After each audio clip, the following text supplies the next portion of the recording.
C'est ce que l'on appelle une grève transparente. Depuis 2 semaines, les pompiers professionnels costarmoricains ne travaillent plus de leur plein gré mais sont réquisitionnés par le préfet pour garantir la continuité des secours. À l'origine de cette grève, un décret qui modifie la grille de progression des carrières de ces agents de la fonction publique territoriale. Ainsi, dans la catégorie C, catégorie à laquelle appartient 93% des effectifs de pompiers professionnels du département, le décret fait passer de 3 à 6 le nombre d'échelons à franchir pour atteindre la catégorie supérieure, ralentissant d'autant les montées en grade.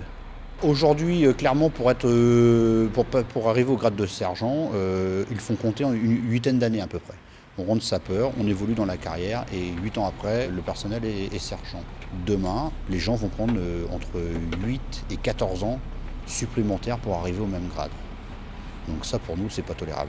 Autre point de discorde, la possibilité pour les pompiers volontaires ayant 3 années d'expérience de devenir professionnels sans passer de concours, une inégalité par rapport aux autres candidats que dénoncent les syndicats. Et les désaccords sur le fond sont exacerbés par la méthode utilisée par le gouvernement, car le décret s'apprête à être entériné alors que 4 organisations syndicales qui représentent 60% de la profession sont contre, un principe qui va à l'encontre des accords de Bercy signés en 2008 et qui stipulait qu'aucun accord d'entreprise ne pouvait être adopté sans validation par les organisations syndicales majoritaires. C'est une trahison, c'est une injustice. Et, je veux dire, en 2008, il y a un dialogue social qui est instauré avec des règles. 3 ans après, elles sont déjà